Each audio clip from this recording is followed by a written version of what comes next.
Bom dia, boa tarde, boa noite, amigos do Clube do Livro Espírita. Nós estamos estudando o livro Reforma Íntima Sem Martírio, de Hermance Dufour e Vanderlei Oliveira, e hoje nós teremos o capítulo 2. Mas antes, como de costume, nós faremos a nossa leitura inicial do livro Pensamento e Vida.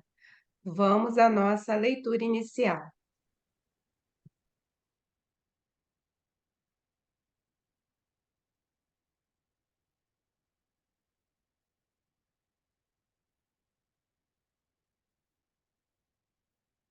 Dever. O dever define a submissão que nos cabe a certos princípios estabelecidos como leis pela sabedoria divina para o desenvolvimento de nossas faculdades. Para viver em segurança, ninguém desprezará a disciplina. Obedece às partículas elementares no mundo atômico, obedece à constelação na glória da imensidade. O homem viajará pelo firmamento a longas distâncias do lar em que se lhe vincula o corpo físico. No entanto, não logrará fazê-lo sem obediência aos princípios que vigem para os movimentos da máquina que o transporta. Dessa forma, pode-se simbolizar o dever como sendo a faixa de ação no bem que o Supremo Senhor nos traça a responsabilidade para a sustentação da ordem e da evolução em sua obra divina, no encalço de nosso próprio aperfeiçoamento. Cada consciência bafejada pelo sol da razão será interpretada, assim a conta do raio na esfera da vida, envolvendo na superfície para o centro, competindo-lhe a obrigação de respeitar e promover, facilitar e nutrir o bem comum, atitude espontânea que lhe valerá o auxílio natural de todos os que lhe recolhem a simpatia e a cooperação. Com semelhante atitude, cada espírito plasma os reflexos de si mesmo, por onde passa, abrindo seus reflexos das mentes mais elevadas, que os impulsiona à contemplação de mais vastos horizontes do progresso e da adequada assimilação de mais altos valores da vida. Dessa forma, pela execução do dever, região moral do serviço em que somos constantemente alertados pela consciência, exteriorizamos a nossa melhor parte, recolhendo a melhor parte dos outros.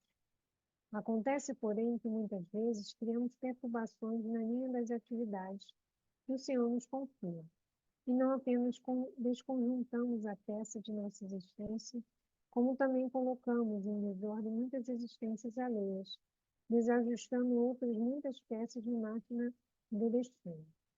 Surge então para nós inexorável constrangimento à luta maior, que podemos nomear como sendo dever regeneração, pelo qual somos compelidos a produzir reflexos inteiramente renovadores de nossa individualidade, à frente daqueles que se fizeram credores das nossas cotas de sacrifício.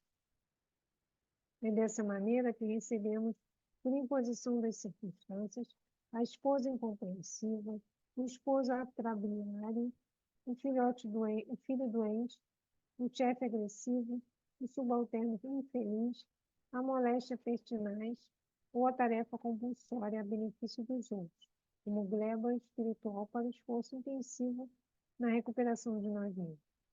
E por esse motivo, de nada vale desertar do campo de duras obrigações em que nos vejamos sentenciados, por força dos acontecimentos naturais do caminho, de vez que na intimidade da consciência, ainda mesmo que a apreciação alheia nos liberte desse ou daquele imposto de devotamento e renúncia, ordena a razão estejamos de sentinela na obra de paciência e de tolerância, de humildade e de amor, que fomos chamados intimamente a atender. Sem isso, não obstante a aparência legal de nosso afastamento da luta, somos invencivelmente onerados por ocultas sensações de desgosto ante as nossas próprias fraquezas, e começando por ligeiras irritações e pequeninos desalentos, acabam matriculando-nos o espírito nos institutos da enfermidade ou na vala da frustração. Amado Mestre Jesus, Dias irmãos espirituais, estamos mais uma vez aqui reunidos para o estudo da reforma íntima e possamos aplicar todos os ensinamentos primeiro em nós, na nossa reforma interior, para depois aplicar no próximo como exemplo, nos fazendo de exemplo para aquele que convive conosco. Que possamos, Senhor, trazer em nosso coração toda a luz necessária para a nossa jornada. Jesus nos ampare neste momento que passamos de transição planetária e que hoje possamos enviar muita luz para os nossos queridos irmãos do Rio Grande do Sul, que eles possam ser acolhidos, os desencarnados e os encarnados, com muito amor, serenidade e muita luz. Que assim seja, graças a Deus.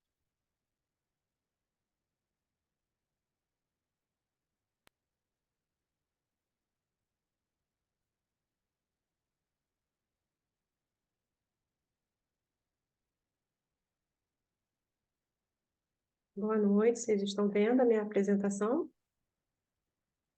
Sim, obrigada. Então, hoje a gente vai falar sobre o capítulo 2 do livro Reforma Íntima Sem Martírio. Esse capítulo ele tem como título A Ética da Transformação, e ele traz, né, como mensagem inicial essa frase, né? Reconhece-se o verdadeiro espírita pela sua transformação moral.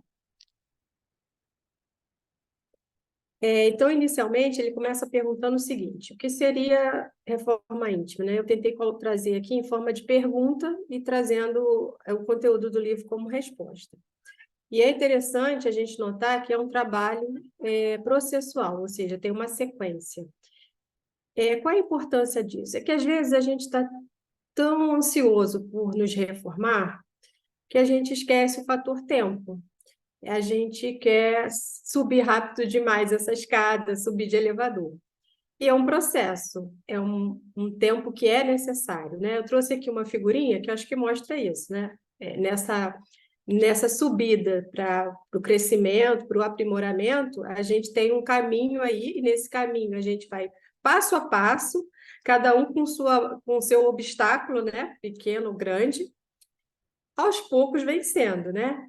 Ele não vai milagrosamente sumir. Esse obstáculo é parte da nossa jornada e cabe a gente saber como melhor movê-lo, né? Então, logo no início desse capítulo, ele fala: o que é essa reforma íntima? É uma sequência e envolve o quê? A habilidade de lidar com as características da nossa personalidade. O objetivo é a gente melhorar os nossos traços, né? E eu achei interessante que ele fala o seguinte: são traços que compõem as nossas formas de manifestação. Quando a palavra vem de manifestação, o que ela me diz? Ela me diz da minha interação com outras pessoas, como eu me manifesto, como eu me coloco. Né? Então, muitas vezes, a gente, nessa vontade de exercer uma reforma íntima, a gente não controla os nossos obstáculos interiores, né? A gente não muda virando uma chave, a gente continua com aquele pensamento. Às vezes o que a gente consegue é o quê? Segurar uma língua, né? Um comentário, ou seja, a gente vai domando a nossa maneira de interagir com o outro. Isso eu vi muito, e tenho certeza que as colegas aqui também viram, quando a gente começa um trabalho voluntário. Eu, pessoalmente, que sou muito tímida, começo um trabalho voluntário, vou conhecer um grupo novo, aí gera aquele pequeno desconforto, né? Como é que vai ser e tal. E aí você vai vencendo aquelas dificuldades de convívio social, a dificuldade de ver um irmão em dificuldade, em sofrimento, né? E com aquela manifestação externa, o que acontece? Vai ocorrendo uma mudança interna. Vai ficando cada vez mais fácil esse trabalho, né? Então, eu acho que quando o capítulo começa dessa forma, falando do externo, ele se propõe ao quê? Você não vai mudar suas características de um dia para o outro, mas talvez você consiga mudar aos pouquinhos a sua forma de se manifestar. Então, ele fala de caráter, temperamento, valores, vícios, hábitos, desejos. São alguns dos caracteres que todos nós temos, né? E que eles podem ser eliminados? Não, eles vão ser renovados, aprimorados, modificados, mas você não vai eliminar em uma única existência, em uma única reencarnação, aquilo que é seu obstáculo interior. Aí, vamos lá, quais são esses obstáculos, né? O maior obstáculo é o nosso interesse pessoal. É o tal do egoísmo, do personalismo, né? Que eu coloquei a figurinha de uma pessoa sentadinha com os pezinhos na palavra ego, né? Esse ego às vezes é enorme, né? E o que que tem de diferente para o nosso universo que é espírita, né? Que a gente sabe que a nossa personalidade hoje, a forma como a gente tende a se manifestar, não é só fruto dessa existência, ela também traz as existências anteriores, né? Que elas vão se cristalizando, a gente traz também os convívios dessa vida que foram convívios no passado, tudo isso vai interferir nesse desapego do interesse pessoal, né, do ego. Por que que a gente não consegue vencer de cara aquela bola enorme do obstáculo na subida rumo ao aprimoramento? Porque a gente tem como hábito atender aquilo que nos faz sofrer. O sofrimento ele é desconfortável, né? E a gente sabe pela doutrina que ele existe para nos colocar em movimento rumo ao aprimoramento. Quer dizer, se você fosse super feliz, você não ia tentar mudar nada, né? Então você vai mudar porque alguma coisa tá sendo desconfortável, porque você sente que precisa se aprimorar, ser uma pessoa melhor. Então, por outro lado, tem uma vontade de ficar conformada com aquilo que se é, com aquilo que tem vontade, com se mimar, né? Então, ele chama de escravização no império do eu, que é muito do egoísmo, né? O império do eu, você imaginar o quê? Que eu sou um império, e o que são as outras pessoas diante desse império, né? Fica aí a pergunta. Aí, bom, como é que evolui, então, o capítulo? Ele fala, então a gente tem um grande desafio, que é vencer esse personalismo, esse ego. Como é que a gente faz isso, né? Primeira coisa, negar a si mesmo. E aqui ele traz essa notinha que eu achei muito importante colocar na íntegra, que negar a si mesmo não é se descuidar, se dar o descrédito, né? Mas ele fala, não confunda a sombra que deve ser reciclada com as necessidades pessoais de bem-estar e equilíbrio. Não vai sair do 8 para 80, né? Ou seja, então eu tenho que desconsiderar a caminhada, a evolução, o processo. Eu tenho que sair de uma coisa que eu não estou satisfeita, que eu acho que preciso melhorar, e vou virar uma chave e vou tentar, numa velocidade extremamente rápida e por processos muito radicais, ser perfeita. Isso só vai levar até da leitura da Débora no início, né? Frustração. Não é esse o caminho, né? Então, negar a si mesmo, fazendo essas considerações, ela é preciso o quê? Reconhecer-se, né? E se dedicar a novos rumos, novas formas de se manifestar, novas formas de lidar. Disciplina, que também foi a palavra que apareceu no texto inicial.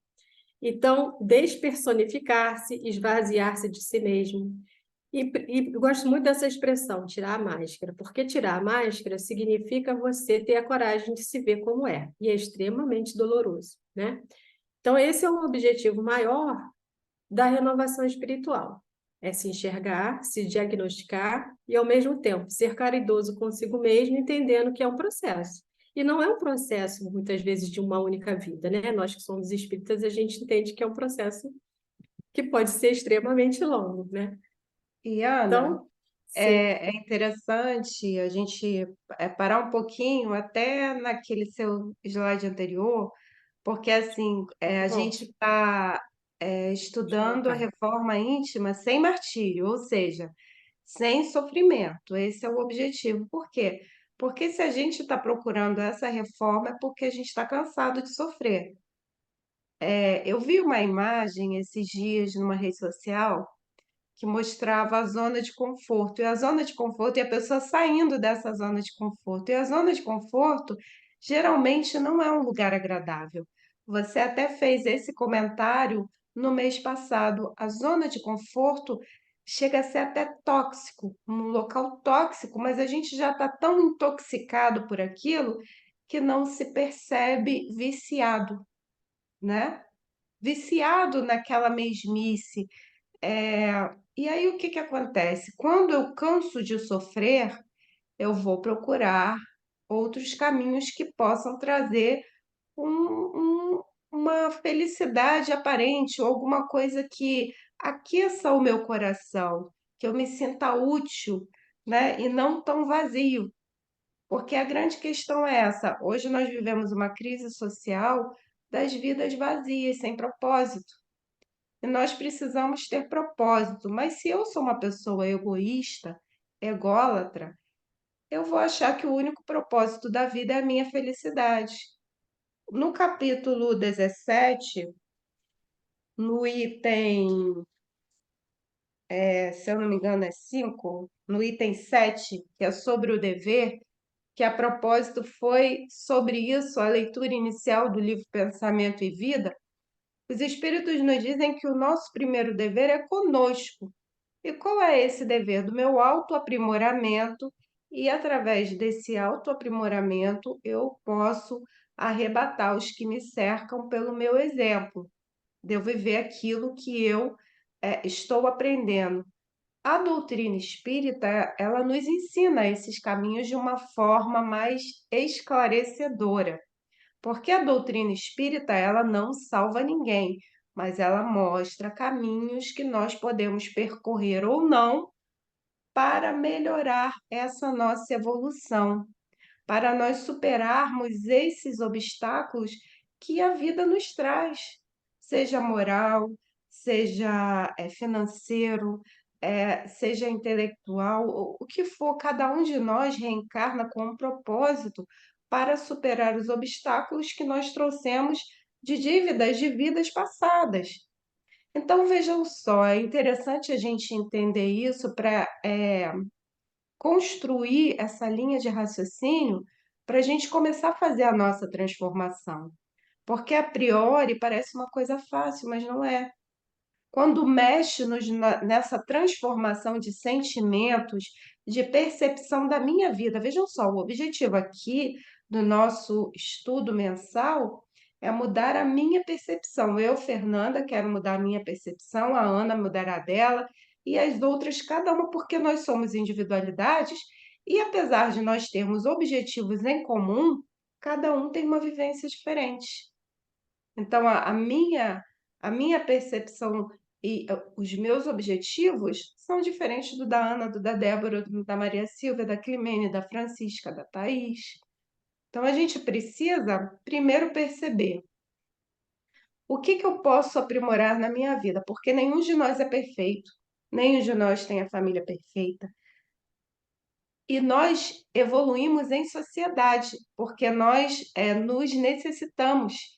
E é essa convivência social, nós estamos vendo agora os irmãos do Rio Grande do Sul, o povo ajudando o povo salvando o povo se mobilizando pelo povo. Não foi o que Jesus falou? Faça aos outros aquilo que você gostaria de fazer, que fizessem com você. Amai a Deus sobre todas as coisas e ao próximo como a si mesmo. Então, vejam só, o que que é sair dessa zona de conforto? É você sair da tua casa, do teu apartamento quentinho, que não está alagado, e você ir lá para frente dos abrigos, ajudar a fazer uma sopa, a brincar com as crianças, a interagir com aquele que perdeu tudo, olhando para o próximo. Então, é essa a zona de conforto que, nesse caso, vejam só, precisou ser uma questão material para fazer com que eles se saíssem da sua zona de conforto. Quando eu falo aqui a zona de conforto, é ampliando tudo. Eu vi desculpa, Ana, se eu estou me alongando, mas eu Nada, acho imagina. importante. Eu vi um vídeo de um surfista, não foi o daqui do Rio, não. Noah, o nome do menino, de Santos, 19 anos, gente. 19 anos. Um rapaz de família classe média alta que saiu de Santos com um grupo de amigos que conseguiram botes, jet skis emprestados, viajaram por 25 horas para chegar na cidade do Rio Grande do Sul, salvaram pessoas e salvaram muitos animais. Eu fiquei olhando aquele rapaz e pensei, ele podia ser meu filho. a maturidade desse espírito que reencarnou é um jovem. Ele está em formação ainda e ele já tem valores de perceber a dor do outro e sair da zona de conforto dele para ir auxiliar materialmente, moralmente, socorrer, servir. Então, vejam só o propósito da individualidade, como isso é bonito. E aí a gente se pergunta quantos de nós estão aptos a sair da sua zona de conforto para ir auxiliar. É claro que em cada encarnação nós vamos adquirindo virtudes e dívidas também, e vícios também, se nós formos invigilantes.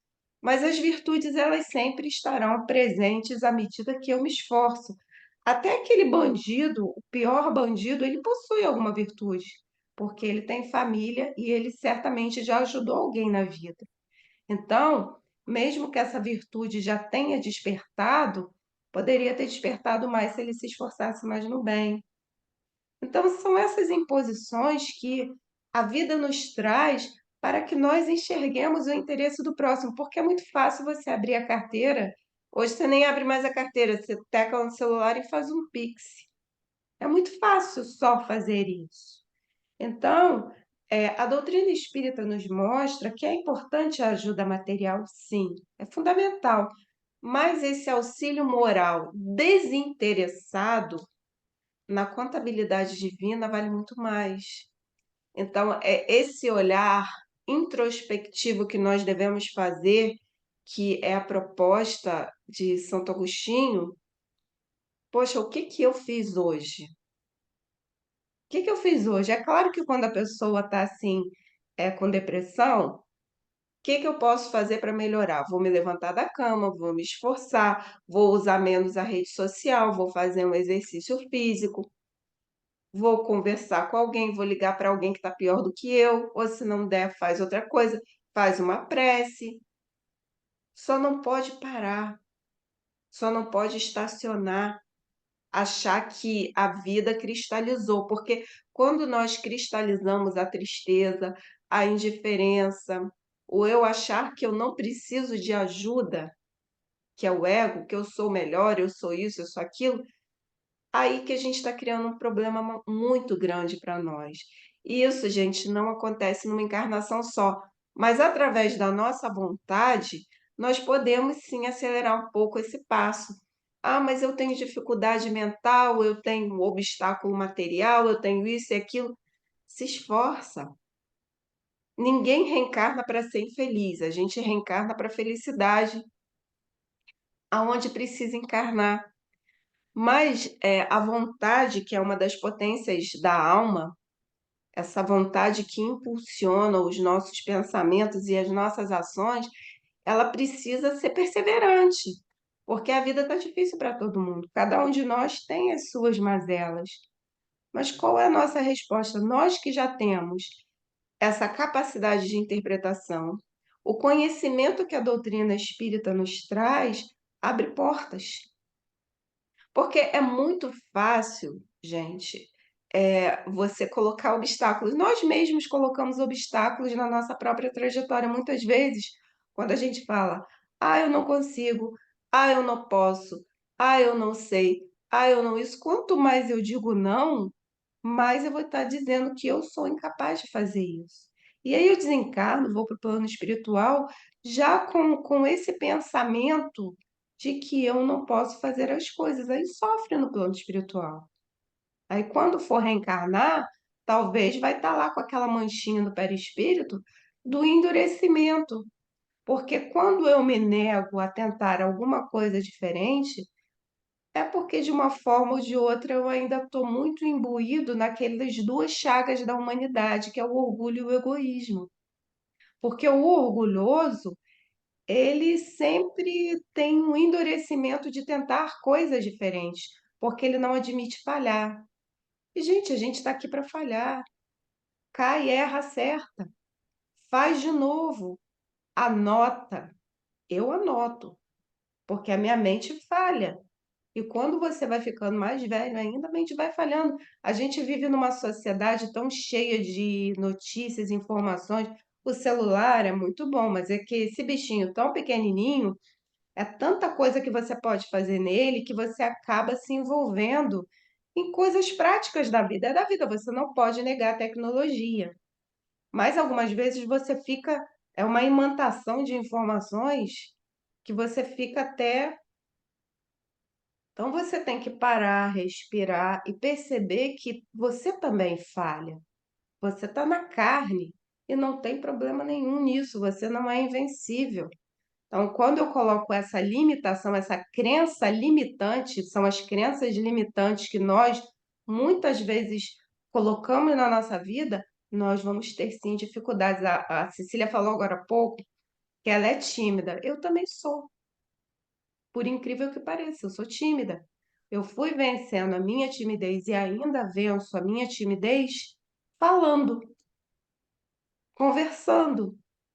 Porque se eu não falar com o outro que está do meu lado, que está num local diferente, quando eu começo num local diferente, que comigo eu recomecei numa nova casa há 1 ano e pouco, eu sento, converso, sorrio, como um sorriso abre portas. Mas a gente tem que ter educação, não pode ir perguntando coisas, né? Como a Cecília falou nos primeiros slides dela, acho que foi no primeiro ou segundo, tomar cuidado com o que pensa e com o que verbaliza, ter educação, perguntar coisas assim, ah, tudo bem, coisas que façam com que o outro se lembre de você, sinta a sua falta sem você se intrometer, sem se introjetar de uma forma desagradável. E aí você já vai criando interesse, já vai formando círculos sociais e vai socializando, porque não tem como nós fugirmos do convívio social. Hoje, no meio espírita, se debate muito o seguinte: as casas reabriram as suas portas, algumas nem querem voltar. É necessário a convivência social porque está na lei de sociedade, mas essa nossa comunicação pelos aplicativos que nos ligam de cidades, bairros, estados, países diferentes, ela é fundamental para aquele que de repente está lá na Europa e não tem uma palavra espírita, mas através dos aplicativos de vídeos, as pessoas podem ter esse contato. E não é uma vida em sociedade, uma interação em sociedade? Claro que é. E é necessária. Isso é vencer obstáculos, mas nós precisamos sair desse casulo e falar com os outros, sorrir para os outros, abraçar os outros, buscar essa convivência que agrega alguma coisa para a gente sair muitas vezes dos nossos pedestais, porque algumas vezes nós nos colocamos em pedestais. É o doutor isso, o doutor aquilo. Então é interessante isso da gente observar que todos nós somos espíritos, estamos numa vida em sociedade. O que nos distingue uns dos outros é o esforço que nós temos de automelhoramento.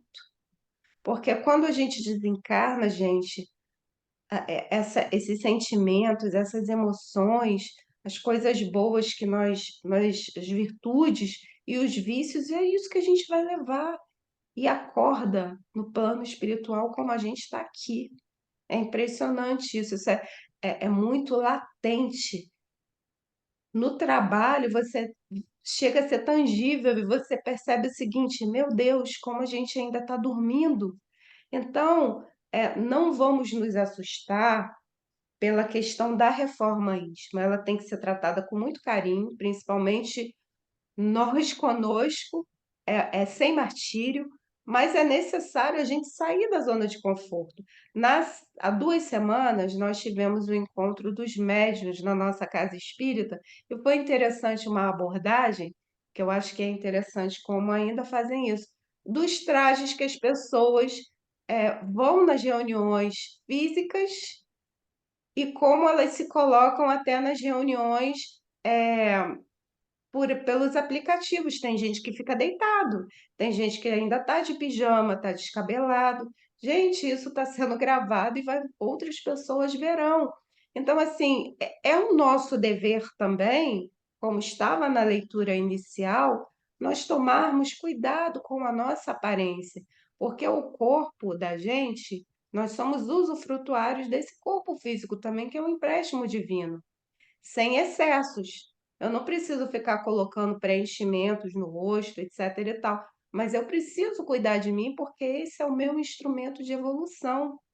Não é instrumento de fanatismo, eu não preciso ser fanática pela aparência, mas eu preciso estar apresentável. Até Emmanuel chamou a atenção de Chico Xavier. Você precisa estar apresentável porque você é representante da doutrina. Então, cada um de nós que somos estudiosos, nós precisamos estar apresentáveis. Afinal de contas, como é que eu vou querer ajudar alguém se eu estou com uma cara pior do que aquele que está precisando de ajuda?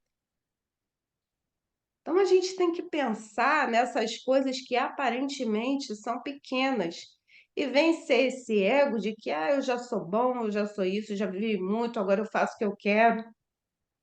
Esses dias eu ouvi assim: eu não preciso de ajuda. Aí eu falei: mas você está doente, você precisa tomar passe. Como é que eu, passista, vou tomar passe? Eu falei assim: mas se você não tem o que doar, você está atrapalhando o serviço. Você precisa parar, ser humilde e receber, porque todos nós precisamos receber também. Até para doar, você precisa estar bem, porque senão a gente vai estar atrapalhando o serviço do plano espiritual. Por quê? Que está lá atendendo os que foram receber e ainda vai atender aquele passista que está lá atrapalhando o trabalho. Então, vejam só, a nossa vida em sociedade, em todo lugar, é um exercício de humildade, se nós quisermos trabalhar essa humildade. Já falei demais, Ana. Vamos lá, para eu não Nossa, me. você falou tanta coisa que dá vontade da gente comentar, que assim, porque assim, é um capítulo pequeno, né? Mas ele traz tantas coisas, tantas reflexões, né, Fernanda? Porque você falou em vazio, e esse capítulo ele traz essa reflexão, né? Porque a gente pode se sentir mal e ter uma necessidade de reforma íntima, sentindo um vazio, e é preciso muito cuidado. Eu acho que é isso que a gente tem feito aqui no livro, com o que que você vai preencher, né? Com o que que você vai preencher o seu vazio existencial, que todos nós temos, né? Pode ser fácil o preenchimento, mas pode ser que esse preencher seja muito rápido, né? Porque daqui a pouco você vai se sentir vazio de novo, vazio de novo. Então, às vezes é mais fácil se distrair, né? Cuidar dessa camada exterior, do que se aprofundar, do que aos poucos se preencher de coisas que realmente vão te levar a um aprimoramento. E outra coisa que você falou que me chamou também a atenção é a questão da nossa reforma íntima individual, mas que ela tem uma peça em sociedade, uma importância. Por quê? Porque a gente pode, até uma amiga me disse isso, me puxando minha orelha, tá? Ela falou assim: você pode estar inspirando alguém que você nem sabe. Olha a responsabilidade que a gente tem, né? Não é vaidade. É porque alguém pode falar assim: poxa, a fulano é tão legal, como é que por E que que ele nem é fui eu que assim? puxei a sua orelha, viu? Não, não foi Fernanda. Que assim, né? Ou A seja, gente você está sempre falou, sendo observado, né, Ana? não é? A Fernanda citou aqui um exemplo de aparência física, né? De como você se apresenta para o outro, ou seja, mostra também a importância que você dá para o outro, né? Se no trabalho, por exemplo, a gente trabalha numa empresa, a gente vai para uma reunião com uma determinada aparência que está representando a empresa. Mas se você está representando aquilo que você construiu nessa encarnação e nas outras, a sua bagagem espiritual, você também precisa pensar nisso, né? Você também precisa pensar que alguém pode te admirar um pouco ou muito e pode querer trazer alguma coisa do teu exemplo para a vida dela. Então, é a responsabilidade que a gente tem em sociedade, né? Isso que eu acho que é aquela diferença que eu gostei, né? Não é negar-se a si mesmo, mas é se reconhecer e entender que você tem um papel. Se você não tivesse um papel, você não estaria aqui nessa encarnação, com os laços afetivos que você tem, os laços de amizade, se você não tivesse que realmente pensar, né, no que você está representando para o outro, no que você pode ajudar o outro, no que você também pode aceitar de ajuda do outro, né? Porque muitas vezes a gente se endurece tanto da vida de achar que tem que suportar os sofrimentos e tem que ser agradável ao que nos rodeia, né? Não pode falar de coisas que são tristes, né? A pessoa tem que estar sempre sorrindo, tem que estar sempre bem. E isso isola. E isso a gente tem visto muito, né? As pessoas estão muito isoladas Eu no acho que por seu causa mundo. do Instagram e da internet, as pessoas elas estão mostrando uma coisa que elas não são, uma felicidade que elas não têm, uma aparência que elas não têm. E aí você acaba se isolando, porque você não sabe, na verdade, o que que o outro é, né?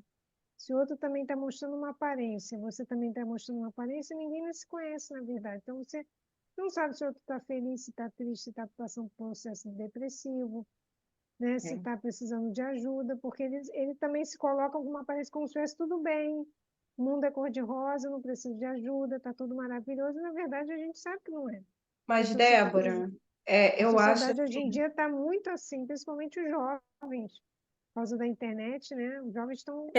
O filtro da imagem está virando também um filtro de personalidade, né? Sim, é, Você tem que sim. estar bem por fora e você tem que estar feliz, bem-sucedido também E em mas às todos vezes eu os você campos fica. da penso sua vida. que isso também é o livre-arbítrio de cada um, gente. Olha só.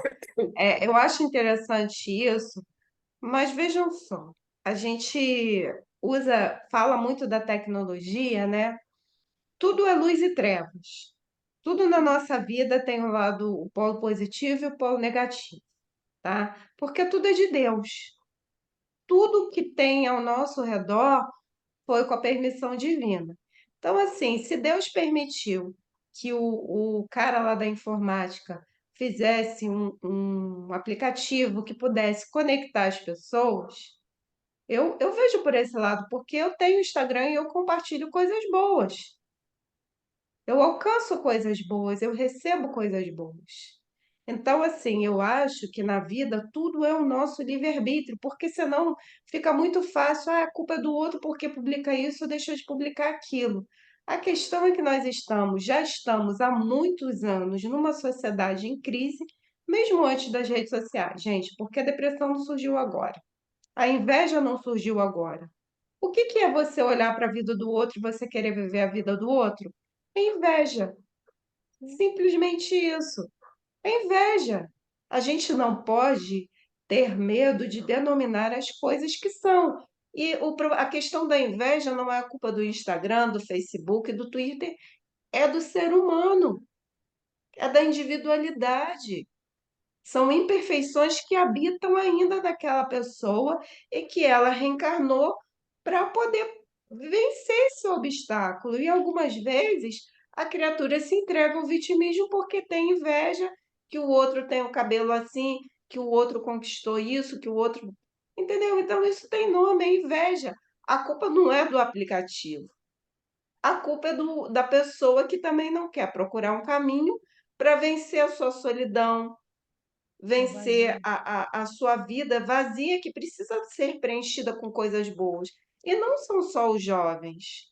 Existe muito jovem que preenche a sua vida com coisa. Hoje eu estava vendo um vídeo, a propósito, no Instagram, daquele senhor que conseguiu arrecadar os valores. Ele pediu R$ 14 para cada pessoa e pediu que divulgassem um vídeo para comprar cobertores.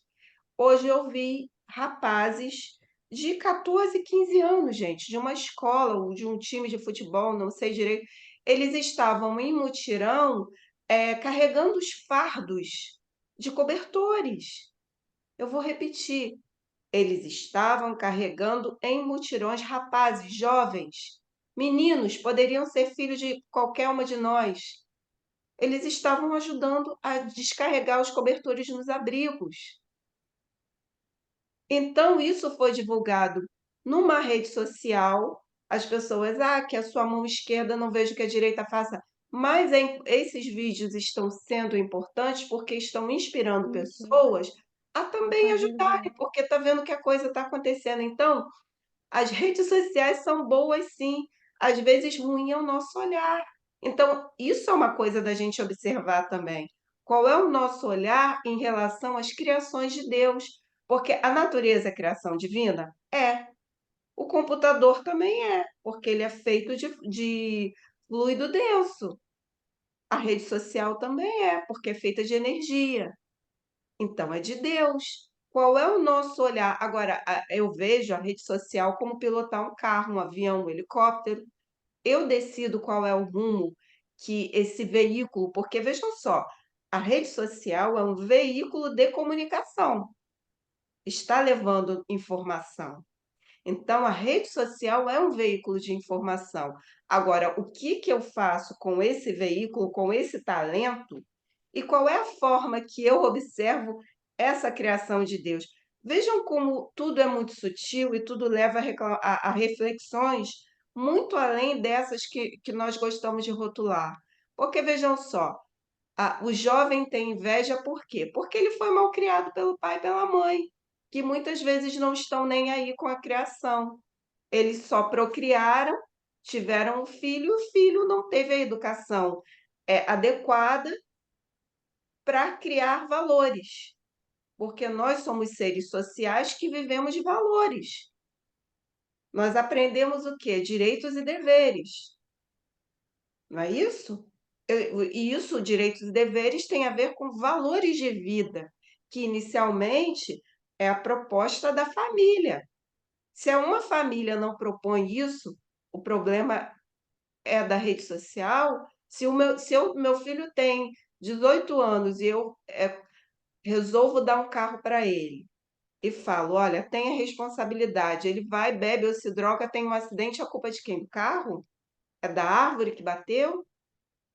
Então a gente tem que pensar que tudo provém de Deus, mas qual é a forma que eu, individualidade, conduzo?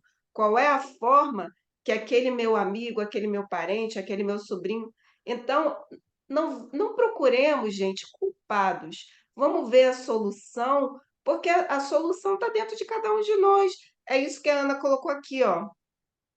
O maior obstáculo é o interesse pessoal. Qual é o meu interesse? Quando eu entro na rede social, porque eu voltei para o Twitter, que agora é X, para me informar sobre o Rio Grande do Sul, para ver o que que realmente está acontecendo lá. E eu me informo muito bem. É dolorido ver a realidade que está acontecendo lá, é bonito ver como as pessoas se mobilizam.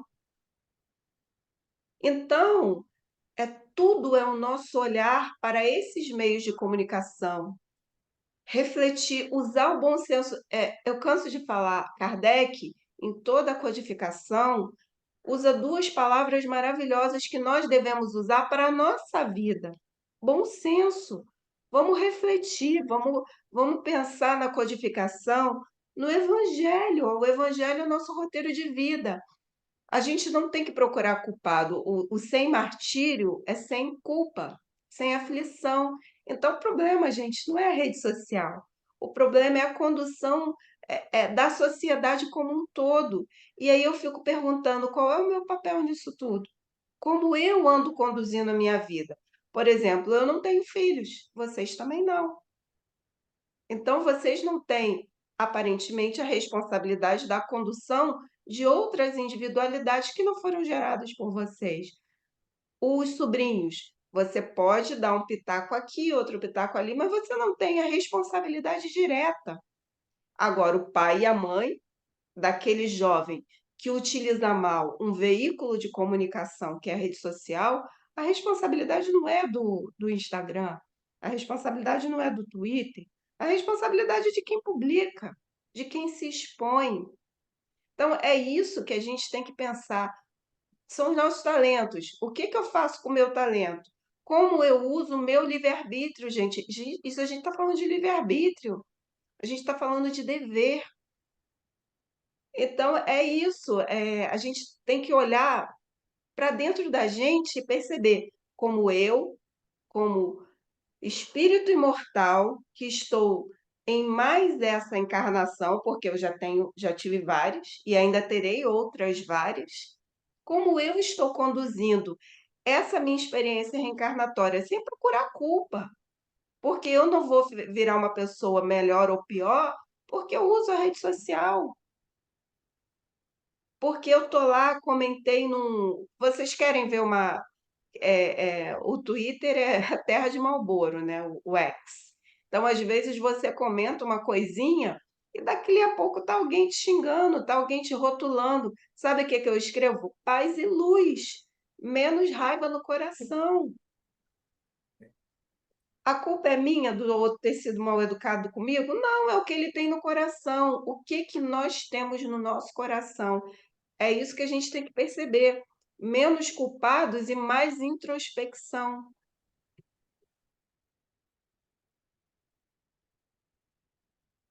Acho que você fechou o áudio, Fernanda. Ai, fechei, menina, senão eu não paro de falar. Fechou. Não sei, então você concluiu? Tá bom, vamos seguir então. Acho que a gente já tinha visto. Aqui ficou faltando só esse recorte aqui do Livro dos Espíritos, né? Que traz a pergunta: qual o meio prático mais eficaz que tem o homem de se melhorar nesta vida, de resistir à atração do mal? Aí um sábio da antiguidade disse: conhece-te a ti mesmo. É isso que a gente está falando aqui, né, Fernanda? E como é que a gente se autodescobre, né? O autodescobrimento, ele exige uma nova ética nas relações consigo mesmo, né? Que é o título do capítulo, é a ética da transformação, né? E a doutrina espírita ela te dá uma rota, né? Uma rota para você se aprimorar. Traz o quê? Porque fala muito da questão moral, né? Dos compromissos, com a necessidade de evolução espiritual, da sua responsabilidade, da sua bagagem espiritual e da necessidade de aproveitar essa existência para se aprimorar, né?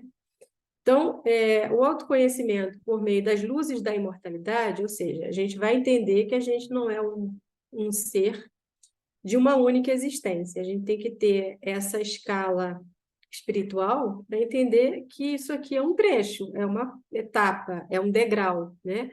Então, vamos usar esse degrau para quê? Para ficar parado? Se a gente ficar parado, a gente não está evoluindo. Então, tem que usar esse degrau, que é essa vida, para dar mais um passo. Um passinho de cada vez, né?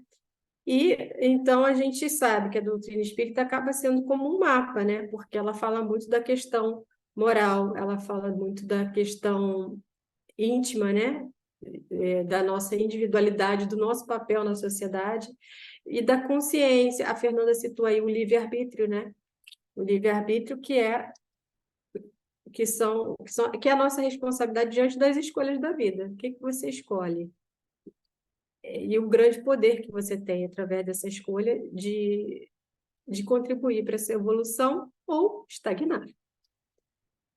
Então, sem psicologismos nem atitude de superfície, a doutrina espírita é um tratado de crescimento integral, que esquadria os vários níveis de existência, níveis existenciais, né, do ser na ótica imortalista. Isso ajuda muito a gente nessa questão da reforma íntima, né?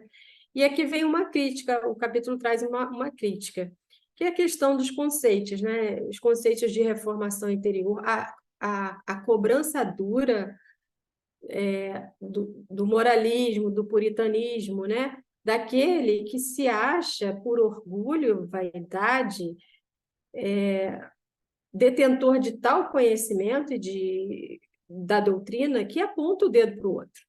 Né? Fala assim, ó, você está errado, não é isso que diz a doutrina, você está indo no caminho errado.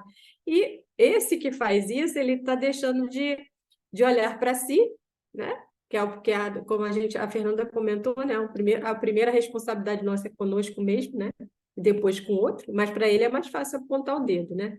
Então, essa dureza, essa falta de, eu diria até de perdão, né? Porque a gente tem que se auto-perdoar e perdoar o próximo. Se a gente é duro com o outro, a gente não está perdoando e entendendo que somos seres em evolução e que não estamos no mesmo estágio. Cada um está num estágio diferente, cada um tem um obstáculo diferente, uma bagagem espiritual diferente, e o livre-arbítrio de agir como queira, né? A gente pode, por amizade, por fraternidade, dar conselhos, tendo o cuidado de não ser invasivo, tendo o cuidado de não trazer a verdade a quem talvez não esteja preparado para ela, porque é um caminho, né?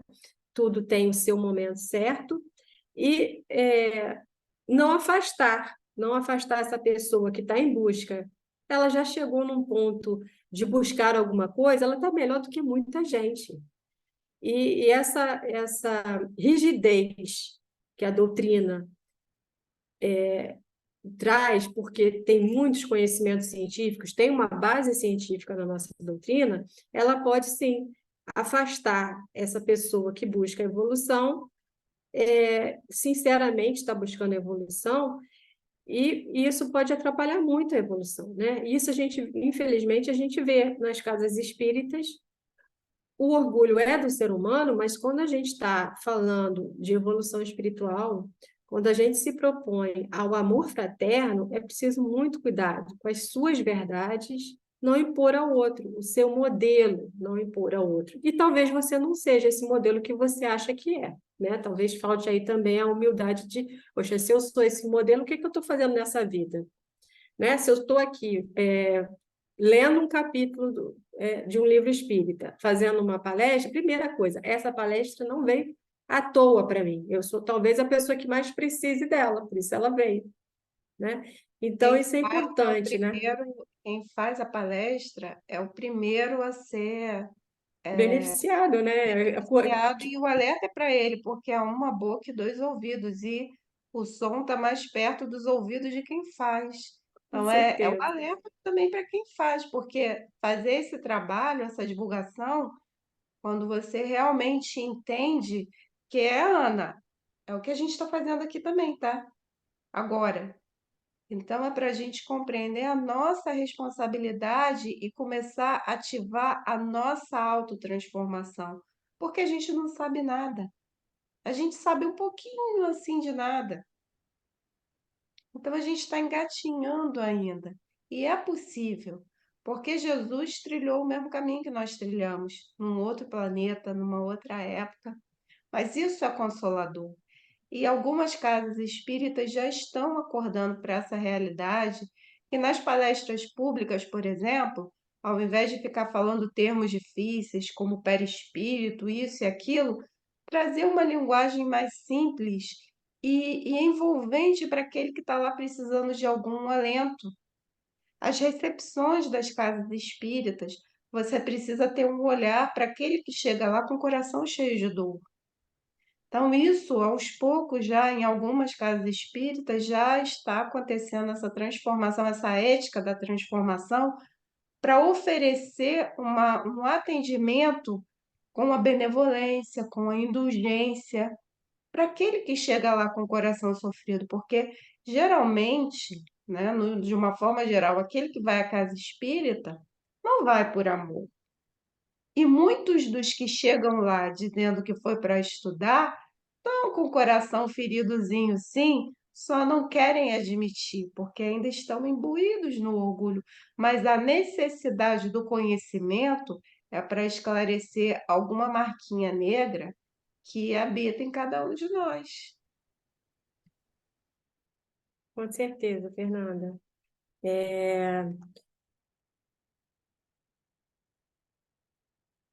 Aqui a gente trouxe essa frase do livro, né? Afeto é a seiva vitalizadora dos processos relacionais e o construto dos sentidos nobres para a existência do homem. E aí, por que a gente está falando de afeto? Porque a gente evolui com elos de sociedade, né? A gente não evolui isolado numa caverna, né? A gente precisa conviver com familiares, com amigos, com desconhecidos, para a gente, através desses laços de contato, né, a gente produzir o bem universal, né? E nesse sentido, eu lembro da palavra perdão, porque se somos seres em evolução, se não somos perfeitos, é preciso perdoar o outro e perdoar a si mesmo, né? Isso é caridade, é entender que o outro tem o seu momento. E uma outra coisa que acho importante mencionar é que conhecimento de doutrina espírita não é igual à evolução espiritual. O conhecimento é o intelecto, né? A evolução espiritual, ela se movimenta em quê? Em ações, como você age, porque a gente vive de palavras, de gestos, de olhares, de pensamentos. A gente não vive do conhecimento científico, do que a gente sabe. A gente precisa pegar o que sabe e colocar em prática. Então, o palestrante mais experiente de uma casa espírita pode, do ponto de vista espiritual, não ser superior a um que acabou de chegar. Ele pode trazer qualidades morais e iluminar aquele ambiente com seu exemplo, com as suas práticas, né? Então, o capítulo traz esse alerta, né? Que as práticas doutrinárias, elas precisam estar ligadas ao aprendizado do amor, né? Essa a finalidade maior do Espiritismo, a fraternidade. Foi a mensagem maior do nosso Mestre Jesus. Então, na falta do amor, as práticas perdem seu sentido divino e primordial. E o capítulo faz um link importante com o Evangelho segundo o Espiritismo, capítulo 17, item 8. E ele fala o quê? Da virtude. A gente até já comentou aqui, sem querer, esse capítulo, quando a gente falou da questão da caridade e do orgulho, né? Então, o que vale a virtude, por exemplo, de ajudar o próximo? Se tem também a ostentação, olha como eu sou bondoso, né? Então, você está ajudando o próximo ou você está ajudando a sua imagem pública, né? A sua página nas mídias sociais, né? Ou está querendo parecer melhor do que é, né? Então, o capítulo é bem curto, né? Por isso que eu trouxe aqui ele na íntegra, porque virtudes são as qualidades essenciais que constituem um homem de bem. Né? Ser bom, e cita alguns, né? Ser bom, ser caritativo, laborioso, a importância aí da ocupação, né? Ser sóbrio, ser modesto, a humildade. Ó. O modesto não é orgulhoso, né? São as qualidades do homem virtuoso. Infelizmente, a gente tem as outras enfermidades. Se a gente não tivesse essas enfermidades morais, a gente não estaria aqui, né? E a gente tem que cuidar para que o nosso prato da balança ele não fica um lado maior do que o outro, né? Você não pode, com as suas pequenas, que você chama de pequenas enfermidades, elas saltarem, elas pesarem mais do que aquilo que você traz na sua essência e que conquistou ao longo de várias vidas, né? De evolução árdua, para que hoje tivesse algumas qualidades, né? Então, não é virtuoso aquele que faz a ostentação da sua virtude. Aí a gente está falando o quê? De ser modesto, né? De não ser orgulhoso, quando a gente pensa nos grandes exemplos, né? De pessoas que tivemos a oportunidade de conhecer seus exemplos de vida, nenhum se achava o máximo, né? A última Coca-Cola do deserto. Eram pessoas que até se colocavam em segundo plano em função do outro. Isso sim está afastando o egoísmo, né? Então, é preciso ter cuidado de afastar o máximo que se pode de orgulho, de vaidade, de amor próprio, né? Esse amor próprio é o excesso de amor próprio, claro que a gente tem que se gostar, né? Então, cuidado com essa idolatria a si mesmo. Acho que é isso que o capítulo traz, né? E a importância da modéstia, da humildade, né? Nesse caminhar, né? De aprimoramento.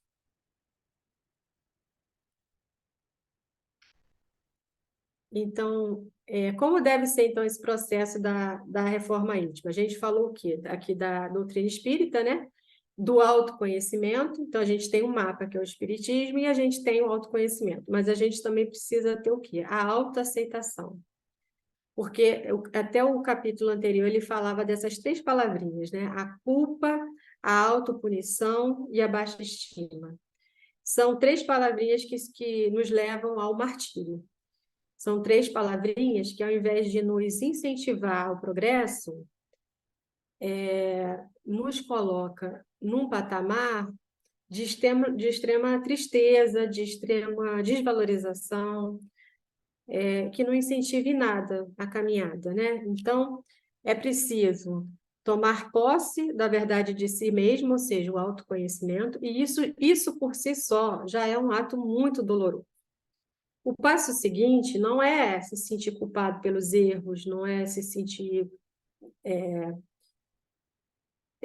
desmerecedor do carinho divino, não é se sentir inferior àquelas pessoas que você admira, aquelas que te inspiram, né?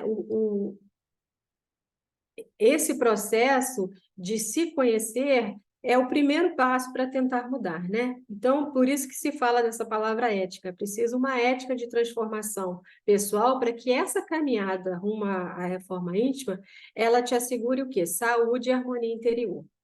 Se não houver a saúde mental, se não houver a harmonia interior, o que se vai atrair? Que companhias espirituais eu vou atrair para mim que vão me ajudar no processo? Né? Então, é preciso ter cuidado com a vibração. Que a gente falou muito até disso no livro anterior, quem tiver curiosidade, a gente tá disponível na internet, que a gente falou muito da questão das companhias espirituais. Então, cuidado com as vibrações que a gente emana nesse processo de se conhecer. Olhar para si mesmo não é fácil. Cuidado com a cobrança, né? Com a cobrança pela perfeição, com a cobrança que o outro faz de você, né? De atender as expectativas do outro. Isso pode ser extremamente doloroso. O processo de amar o próximo não é exigir que ele se aprimore, que ele seja perfeito, que ele esteja... É aceitar também as suas limitações, é perdoar, né? Ser capaz de perdoar e entender que cada um tem seu tempo, né?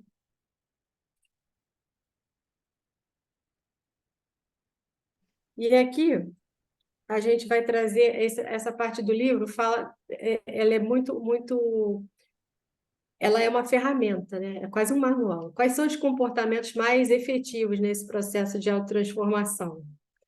A gente falou disso, ó, postura de aprendiz. A postura de aprendiz me diz o quê? A humildade. Eu não sei tudo. Eu preciso sair. A Fernanda falou de zona de conforto. A zona de conforto é aquilo que eu sei. Eu preciso ter a coragem de buscar o que eu não sei, de buscar o novo, de buscar o desconhecido, né?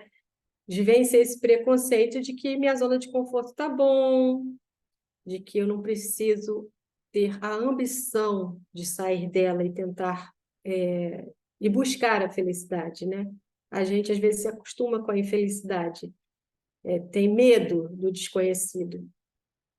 E por isso é importante ter essa postura de aprendizado, de questionamento. E uma outra ferramenta que fala, que a gente também falou, é a questão da vigilância, cuidar da higiene mental, do que se está buscando para preencher o vazio, o que se está preenchendo aquele tédio, o tempo ocioso, né? O que você está preenchendo em termos de amizades, de família, de leituras. Quais são as suas escolhas, né? O seu livre-arbítrio tá te levando para que lugar? Tome cuidado, né? Para que você consiga buscar informações que te ajudem nesse processo, né?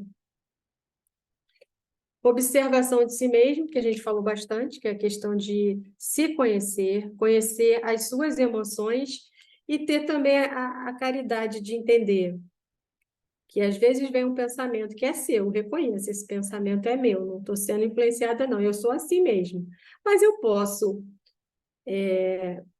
pedir a Deus para fazer, eu já fiz isso muitas vezes, né? Eu tive uma situação que eu pedi a Deus, Deus muda meu coração, porque eu reconhecia em mim que aquela emoção não era boa, que ela não estava me fazendo bem. Eu ainda não conseguia não sentir, mas eu pedi ajuda para mudar o que eu estava sentindo, né? Para me fazer ver, talvez, de uma outra perspectiva, que eu pudesse afastar aqueles sentimentos, né?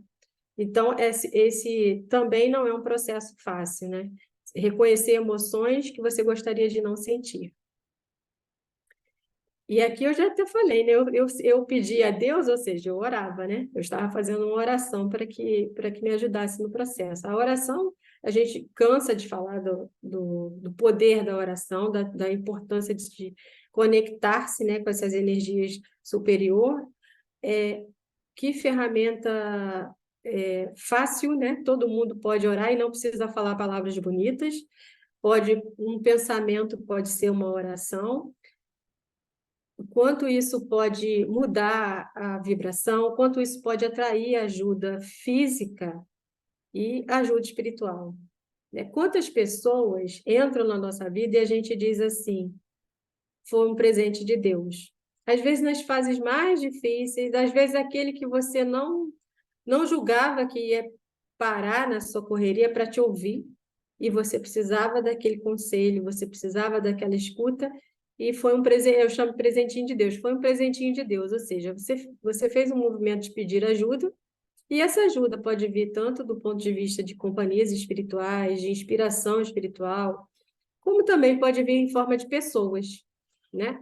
De amigos, de familiares, de desconhecidos, né? Que parece um mistério, são colocadas ali nessa grande ferramenta, nesse grande universo, né? Botou ali a pessoa certa no momento certo para te ajudar, né? A renúncia, né? Renúncia é porque renunciar a esse que a gente chamou de império do eu, a gente tem a tendência muito grande de pensar em si, só no seu umbigo, né? De achar que a sua dor é maior do que o outro, achar que seu direito é mais importante que o direito do outro. Isso tudo é fruto do orgulho, né? Então, é preciso, quando se propõe a se fazer uma reforma íntima, é preciso renunciar a velhos hábitos, é preciso renunciar ao conforto da sua do seu ambiente, né? Quando eu falo ambiente, não é só ambiente físico, né? Companhias físicas, mas também do seu ambiente mental, né? De se colocar numa posição diferente, pensar diferente. Isso realmente é renunciar àquilo que se conhece e se lançar no que se propõe como alternativa, né? E aqui também se fala do trabalho, né? Quando naquele capítulo 17 que eu li ainda há pouco, eu mencionei, dei um destaque para a questão do trabalho, né? E aqui o trabalho não é entendido como toda ocupação que for útil. Ou seja, se eu estou numa fila de mercado e alguém começa a conversar comigo, talvez aquela ocupação de conversar com a pessoa, de ouvir, de dar um conselho, ela é um trabalho. Dar um conselho, ligar para um amigo, ser um familiar, que tenta não julgar o outro, que tenta harmonizar as relações. Tudo isso é uma ocupação útil, né? Não é só o trabalho formal. E lembrando que esse trabalho, sim, as nossas profissões, a gente também escolhe, né? Também não são ao acaso.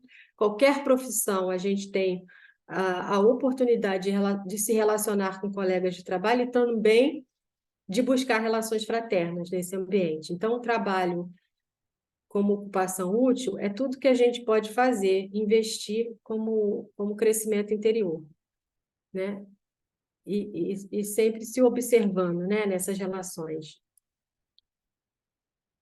Aqui também se fala da aceitação da sombra, né, que tem a ver com aquela questão do auto-perdão, da autoaceitação. Então, evitar cobranças injustas consigo mesmo e com os outros. Hoje, eu dei um conselho assim para uma pessoa que vai defender uma dissertação de mestrado e tal. Estava chorando, muito nervosa. Eu disse: você está se punindo com tanta cobrança. Já fez um trabalho de pesquisa, não precisa sofrer dessa forma, né? Então, tudo é conquista, né? Inclusive os erros. A gente aprende dessa forma, né? Como é que a gente aprende a andar de bicicleta? A gente cai um pouquinho até conseguir, né? Então, é aquilo que a gente errou, só o fato da gente reconhecer que errou e só a vontade de não errar novamente já é uma grande conquista, né? Não precisa se cobrar e se sentir mal e viver do passado, né? Então, é importante que se dê uma oportunidade de novo começo E muitas vezes a gente consegue fazer isso com o próximo e tem uma dificuldade tremenda de fazer isso consigo mesma, né? A tolerância também é importante, né? A complacência consigo mesmo, com o outro, né? Não se conformar, não é se conformar, né? Mas é se perdoar, permitir um- uma postura mais fraterna, né? Com o próximo. Aqui eu também já falei do auto-perdão. O auto-perdão que é fundamental para recomeço, para não ficar aprisionado no passado e para se permitir uma nova chance. A gente dá novas chances para tantas pessoas, por que que a gente tem tanta dificuldade a se permitir uma nova oportunidade, né? A questão da socialização, a gente falou aqui das companhias, a gente falou dos amigos e familiares que convivem com a gente, que muitas vezes são obstáculos, são desafios, são desafios. Então, essa ação em grupos é onde a gente vai. O primeiro slide falava disso, né? Onde a gente vai se manifestar como pessoa, né? É na relação social. Então, tem que se observar se existe a imposição do meu eu, da minha vontade. Eu estou lembrando aqui de uma situação que eu passei, que é uma pessoa que eu amo muito, e a gente fez uma viagem, essa pessoa estava dirigindo. E aí ela comentou assim comigo: você acha que a minha direção é perigosa? Você acha que eu te coloquei em risco? Eu falei, não, de forma alguma. Mas o que você acha? Eu falei, eu acho que a sua direção é um pouco agressiva. Eu acho que você não foi educada com os outros motoristas. E aí ela disse assim para mim, eu entro no carro, eu me transformo. Eu falei, mas você acha que essa transformação é boa? Não, não acho. Eu falei, então você não acha que você tem que se propor a mudar? Porque, veja bem, é aquela história da Gabriela, né? Eu nasci assim, eu cresci assim. Então, a pessoa, ela meio que diz, eu sou assim, então tudo bem, é o meu jeito. E quando a gente convive em sociedade, o nosso jeito muitas vezes fere o outro, né? O nosso jeito pode não estar contribuindo, a gente pode estar deixando de cumprir uma missão aqui. Nós temos uma responsabilidade, a gente pediu para encarnar, a gente pediu para ter essa chance. E desperdiçar uma possibilidade de autocrítica ah, e de evoluir, simplesmente dizendo eu sou assim e pronto, né? Assim, o outro que me ature, é um tremendo desperdício, né? É um tremendo desperdício. Então, a gente falou do bom senso, a gente falou de afeto, a gente falou de fraternidade. Então, vamos parar de dizer eu sou assim. Não, eu sou assim, mas eu sou um projeto em construção, eu sou um projeto em evolução, eu estou tentando mudar. E às vezes só basta a vontade, é o primeiro ponto, é a vontade. O que E quando a acontece, gente. Ana, o que acontece, perdão, o que acontece é interessante essa reflexão que você trouxe, é que essa reflexão é para a gente, né?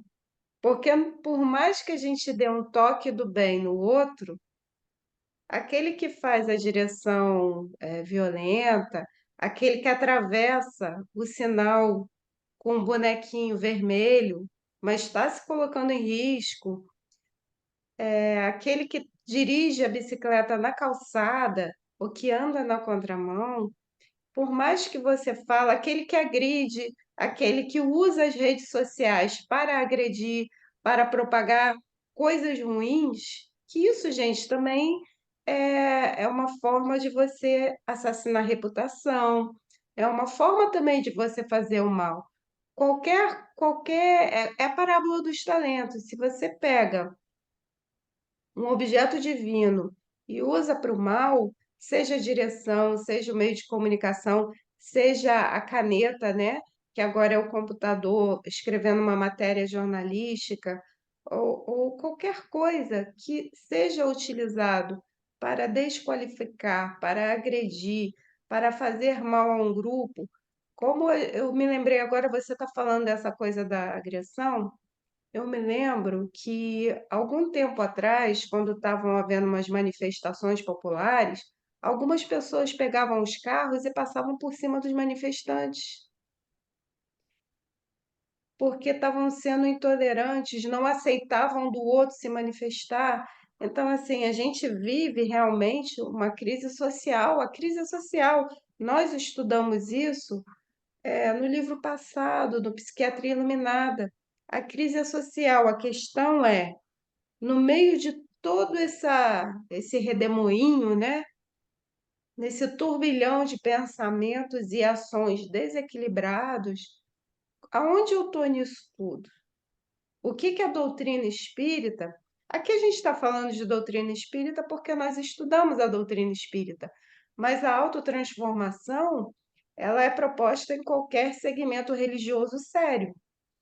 Em qualquer segmento religioso sério que esteja com Jesus, é proposta a autotransformação, porque Jesus veio para a proposta de Jesus era a nossa autotransformação para que ocorresse a transformação social. Então, a grande questão é como é que eu ajo em relação a esse turbilhão de coisas. É interessante isso, porque às vezes eu entro no Uber ou no táxi. Aí o taxista já vem querer te levar para alguns, né? Uns escutam a Rádio MEC e tal, outros já querem te envolver no drama deles.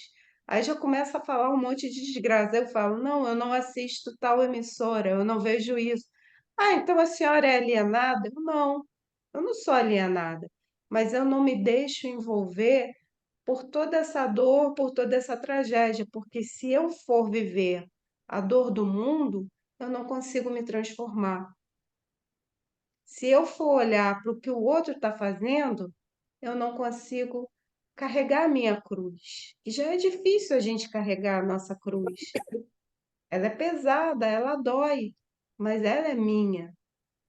Sem contar, né, Fernanda, que as pessoas que assistem muitos desses programas, né, são programas que exploram a dor do outro, né? Então, você está dando ibope, você está incentivando que o outro seja explorado. Quando a gente fala aqui da dor do outro, a gente tem a responsabilidade de ser caridoso, não é de incentivar que pessoas sejam exploradas, né? Então, é uma reflexão não é ignorar a dor do outro, mas como se olha? Qual é o olhar para a dor do outro? É um olhar de caridade ou de exploração? Com que você está sendo conivente?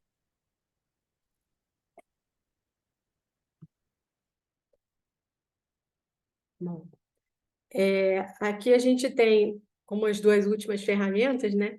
A questão da cumplicidade com a decisão de crescer, né? Então, aqui a gente falou o tempo todo, né? Do processo gradativo, da seriedade, da disciplina, da resistência, né?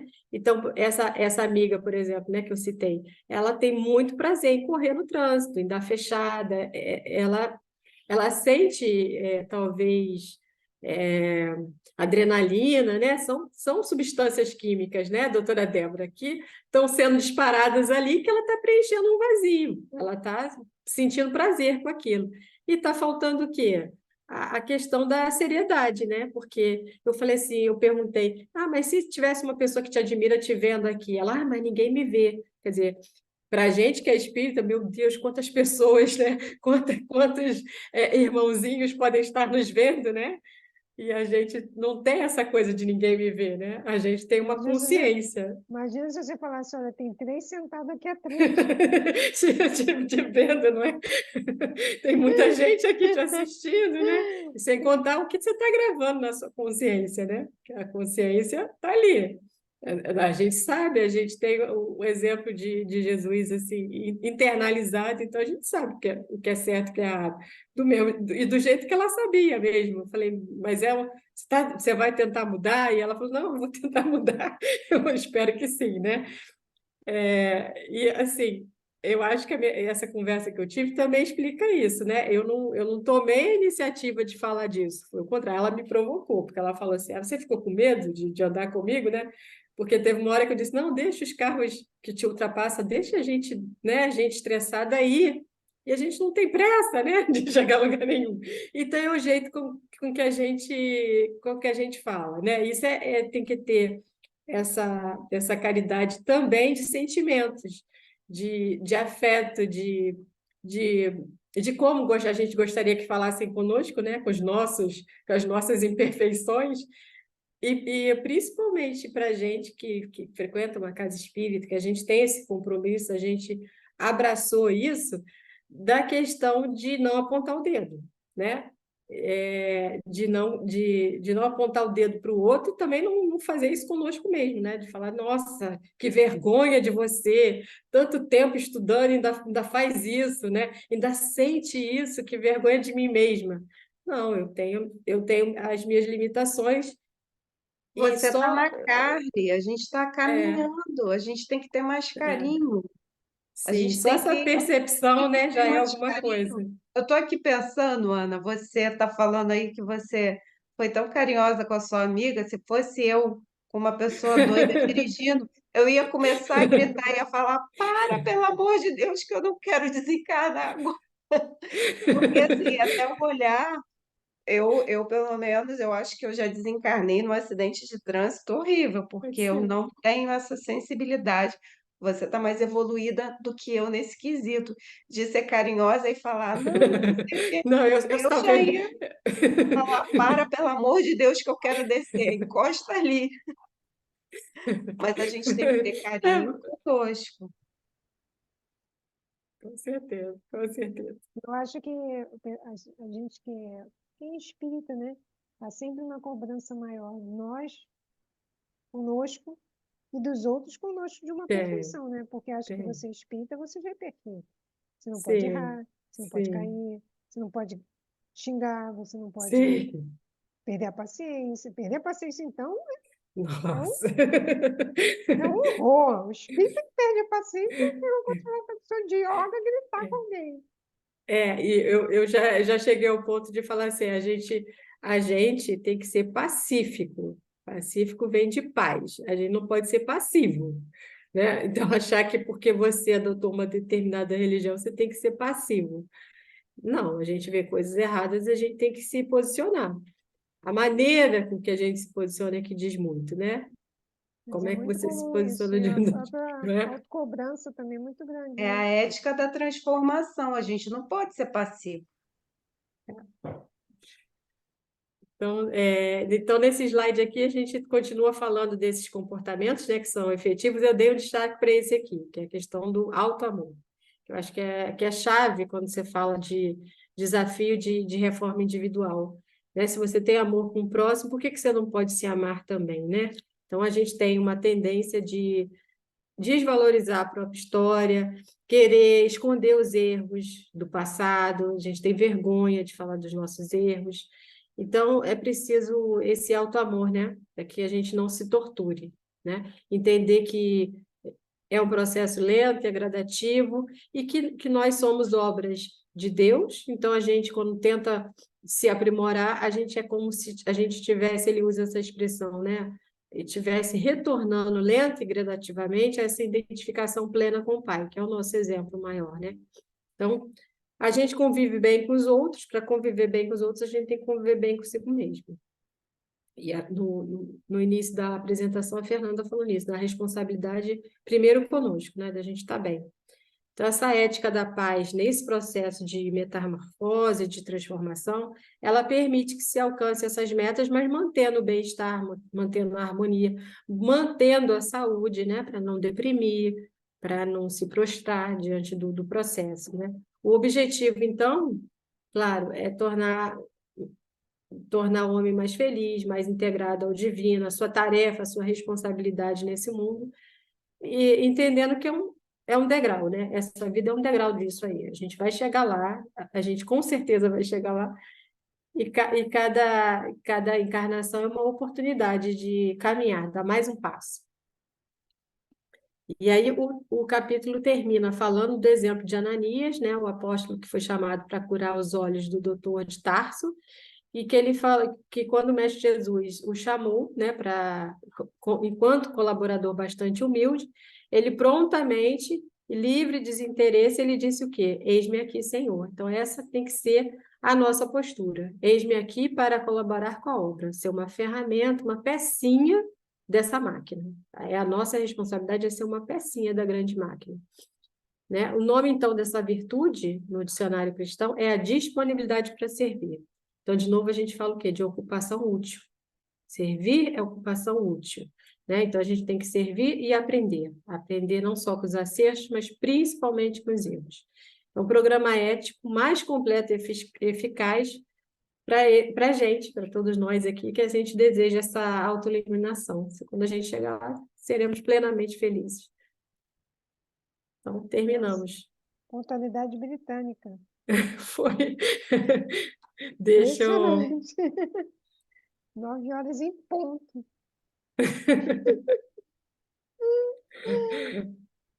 Mas perceba como vocês acham que poucas páginas, olha quantas coisas renderam, Sim, né, para a gente refletir, porque quanto mais a gente estuda, eu acredito que isso aconteça com vocês também. Parece que a nossa mente se abre para novas percepções que antes a gente não se dava conta. Não sei se é a nossa maturidade, é, provavelmente, né, Débora, o nosso cérebro muda, né? As novas Novas conexões. sinapses. É. E aí você vê, aí se você for ler um livro que você já leu, você lê com essa expansão de consciência, você lê completamente diferente.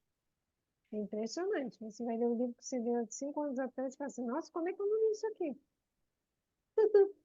Porque você não tinha ainda a capacidade de expansão de consciência para entender aquele pedaço. Então passou batido por você, né? Mas eu acho que quanto mais a gente estuda, mais a gente vê que nada sabe. Não sabe nada. Nada sabe. Mas sabe qual eu Sabe acho muito pouco, né? A gente sabe muito pouco.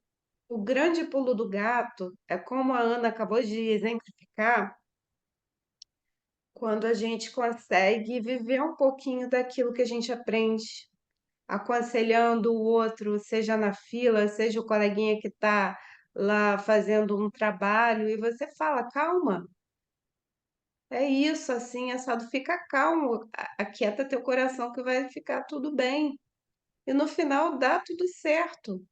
E esse é o grande desafio para a gente, é falar isso para nós falarmos isso para nós mesmos, quando o Para nos desafio convencer, né?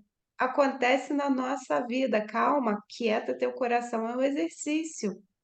É um exercício. Aquieta teu coração que vai dar tudo certo. Deus está no controle de tudo. Deus nos capacita tanto, só que nós ainda não conseguimos enxergar as potencialidades que nós temos. Eu agora, eu estou relendo aqui, ó, o capítulo da vontade, do problema do ser, do destino e da dor, que a vontade é uma das potências da alma, uma das potências de nós, espíritos. E eu estou relendo, né, que eu tenho esse livro há muitos anos e há muito tempo que eu não pegava. Mas como num dos cursos que eu faço, a gente está conversando sobre isso, é interessante como nós podemos muito. Foi que Jesus falou: Vós sois deuses, podeis fazer o que eu faço e muito mais. Só que nós não acreditamos na nossa capacidade de transformação, porque para fazer essa transformação a gente precisa sair da tal da zona de conforto, que nos prende, nos limita. E nós precisamos Fora a mudar própria essas sabotagem. percepções, mudar as percepções, sair do homem velho e começar a ser o homem novo, sair do eu e enxergar o nós. Foi quando Jesus nos fala, né? Quem é minha mãe, quem é meu pai. Como não sentir a dor dos irmãos que estão sofrendo lá no outro estado? Você. É que nem teve, eu não estou fazendo crítica de quem foi ou quem deixou de ir, eu tiro por mim. Quando teve o show da cantora aqui na praia de Copacabana, e a chuva estava caindo no Rio Grande do Sul e as pessoas aqui A mídia não dava notícia direito e até hoje não está dando. Então, vejam a responsabilidade social. Nós hoje falamos muito de sociedade, da nossa responsabilidade em sociedade. Então, é da nossa responsabilidade social num todo, nesse turbilhão Nossa, de coisas, aonde eu me coloquei nisso tudo? nossa parte na obra divina. Todo mundo tem a sua parte na obra divina. Todos nós, né? Tem que saber qual é a nossa parte. Qual é a nossa parte? O que eu estou E fazer fazendo? melhor. O meu talento? O que que eu É a estou minha fazendo parte que me cabe, é a com que a me cabe. parte que me cabe, com a minha responsabilidade? Porque você podia estar até aqui na sua casa, mas orando. Então, assim, como a linha é tão tênue, né? Como tudo é responsabilidade, gente. As nossas escolhas são nossas. É sempre a minha escolha. Então, assim, qual é a energia que eu tô quando a gente entende que o Uhum. pensamento é energia, o buraco é mais fundo. Por isso que tem gente que prefere dizer, Uhum. eu não acredito nisso. Então, quando você se dá conta que eu sou energia, o meu pensamento é energia, por isso essa nossa interação, essa nossa conexão se torna tão, eu vou dizer até tangível, porque eu consigo sentir a energia de vocês. Porque a gente está conectado. Então, quando você compreende Excelente. isso e percebe a sua responsabilidade no todo, porque nós fazemos parte do universo de tudo isso aqui. Nós Nós somos estamos energia. interligados, né? É todo Essa- mundo no mesmo mar, mesmo mar, né? Então, o E que eu aí, faço de bom ou de ruim vai refletir em todo mundo. É como se eu exatamente. jogasse, se eu fosse uma pedra, eu me jogasse no meio do rio. É a ressonância Aquela onda de... divina. a exatamente, vai vibrar para todo mundo, vai pegar todo mundo do rio, não tem como não pegar. Tanto pro bem quanto pro mal, né? E eu acho que também a gente não tem que se cobrar tanto, né? Porque às Não, vezes a gente se cobra muito de ter tal reação, tem que ter tal reação para isso. Mas às vezes a gente está reencarnado num planeta, né, Débora, é primitivo, a né? cultura da culpa. É a cultura da Sim, culpa. porque colocaram essa culpa em você, né? Desde cedo colocam você, né, culpado em errar. Só E que a a gente está cobrança do pronto. espírita. A gente ainda não, nós não somos espíritos perfeitos ainda para não errar. Então a gente tem que se cobrar, não. Errou, tá tudo bem, né? Vai lá, levanta, refaz, muda, transforma. E vida que segue, continua o caminho da estrada, mas a gente se cobra muito, eu acho. A gente tem que serenizar, né? Relaxa, calma, você ainda tem Tem 300 martírio. reencarnações. Tem martírio. Você ainda, você ainda tem 300 reencarnações para evoluir. Não, e tem uma coisa que a gente também faz, que é o seguinte, a gente se acha responsável por tudo que acontece de bom e de ruim. É um peso enorme.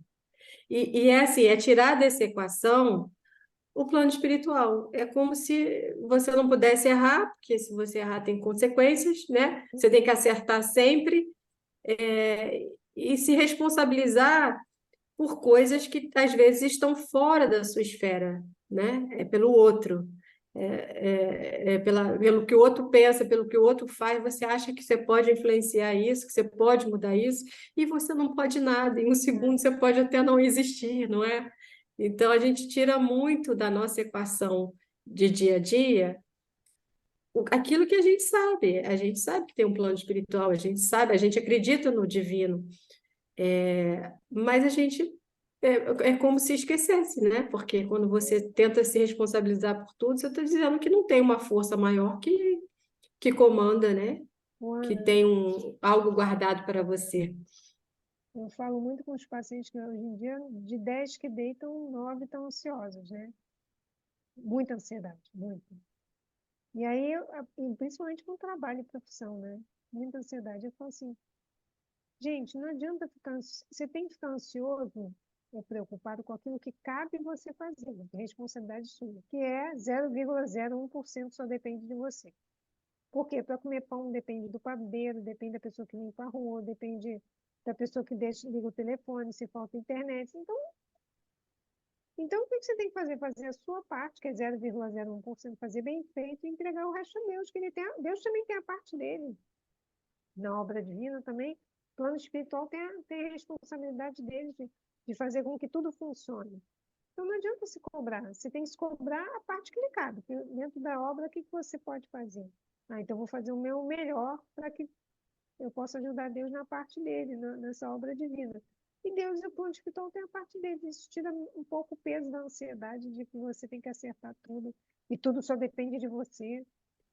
É. Quando não, E né? Débora, a gente é uma geração que a gente passou por uma pandemia, né? A gente deveria lembrar que um vírusinho nessa cultura que é globalizada mudou tudo. E, Não né, em muda. semanas a nossa vida virou de cabeça para baixo.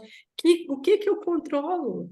Né? O que que Nada. é? Eu mal consigo controlar a E mim também mesma, já quanto mais passou, e passou. não é? Já E passaram 4 passou, anos. Gente, sim, passaram passamos, 4 anos. sobrevivemos, quer dizer, Você vê é, não- a chuva do sul, você perdeu tudo. Perdeu casa, perdeu vida, de um dia para o outro você não tem profissão porque não tem onde você trabalhar, porque está tudo alagado. Não tem o que você comprar porque não tem o que comprar. Não tem onde você morar, você não tem roupa, você não Mas não tem perde a leito. esperança. Não, eu sei, mas é para a pessoa perceber que você, O material, mas aí material, essa você não controla percepção vai além do nada. material. Por que que as pessoas, e Sim, até nós mesmos, vivemos numa cultura de ansiedade? Porque a gente ainda é material, muito materialista. sim. Então, aquele excessivamente ansioso é o que tem a necessidade do controle, porque acha que vai controlar tudo, e não controla. Por quê? Porque E ainda aí está vem uma muito ligado ao catástrofe, material.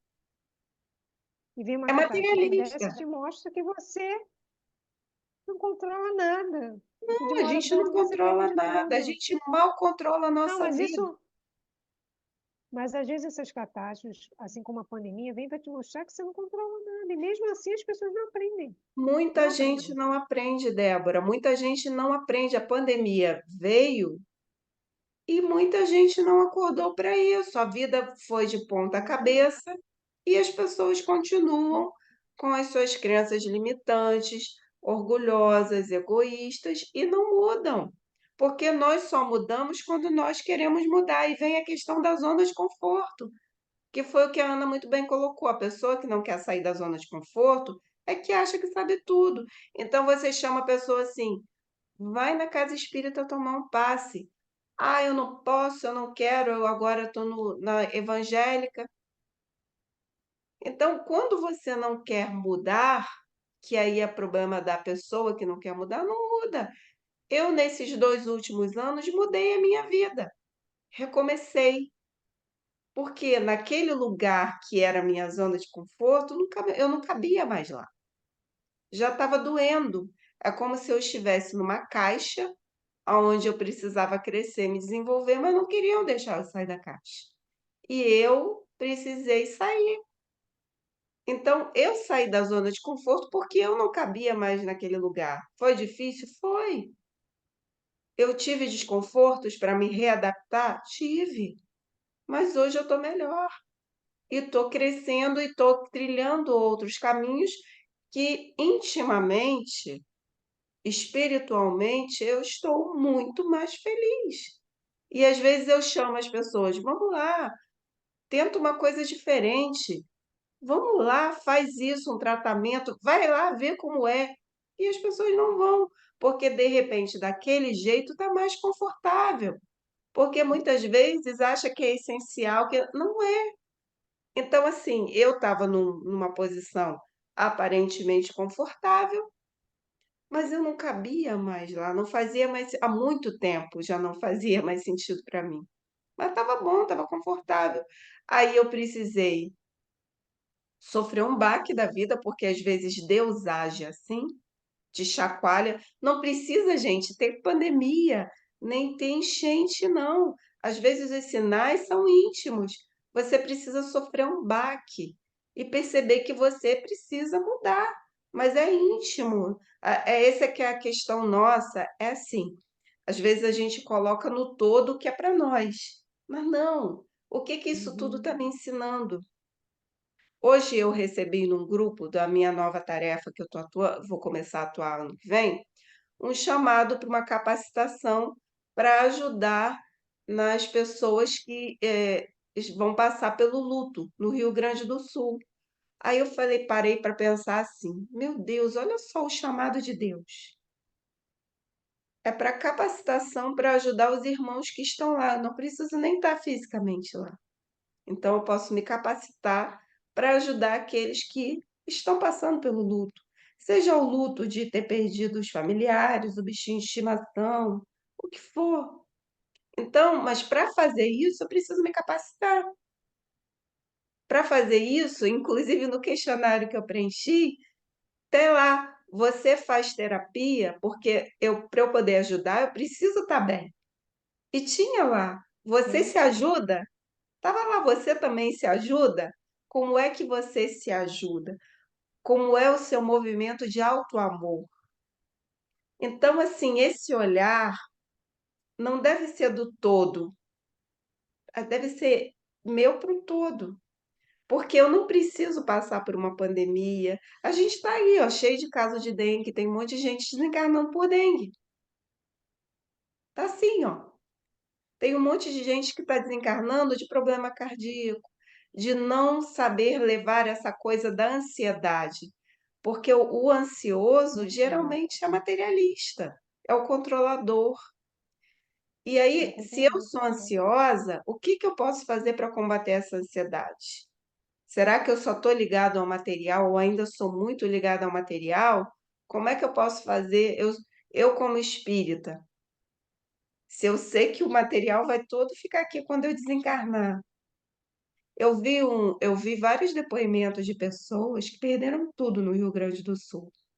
Vários. E eles estão resignados, tiveram perdas materiais e familiares. Ah, eu perdi os meus cavalos, os meus boizinhos, perdi tudo. Mas a minha família, perdi meu pai, minha mãe, perdeu não, eles passaram para uma outra dimensão.